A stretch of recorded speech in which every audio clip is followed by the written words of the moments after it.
પાલનપુર તાલુકાના ઉમરદશી નદી ઉપર રતનપુરથી મેરવાડા વચ્ચે રાષ્ટ્રીય ધોરીમાર્ગ નંબર 58 ઉપર જે બ્રિજ આવેલો છે એ બ્રિજ 1965ના સમયગાળામાં બનેલો હતો. હાલમાં એમાં જે રેલિંગ છે તે નબળી પડી હોવાના કારણે રાષ્ટ્રીય ધોરીમાર્ગ વિભાગ દ્વારા આ બ્રિજ ઉપર ભારે વાહનોની અવરજવર પ્રતિબંધ મૂકવા માટે જાહેરનામું બહાર પાડવા માટેની દરખાસ્ત કરેલી હતી, જેના અન્વયે ભારે વાહનો આ બ્રિજ ઉપર પ્રતિબંધ કરવા માટેનું જાહેરનામું અહીંયાથી અમલમાં મૂકવામાં આવ્યું છે તથા તેની અમલવારી પણ સ્થળે ચાલુ કરવામાં આવી છે. ખાસ કરીને રતનપુરથી મેરવાડા જતા આ બ્રિજ ઉપર આગામી ભાદરવી પૂનમના મેળાને ધ્યાનમાં રાખી લાખો શ્રદ્ધાળુઓ પસાર થતા હોય છે,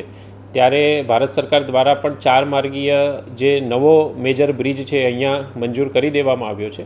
અને ભાદરવી પૂનમના મેળા પહેલાં પાકો જે ડાયવર્ઝન છે આ રસ્તે આપી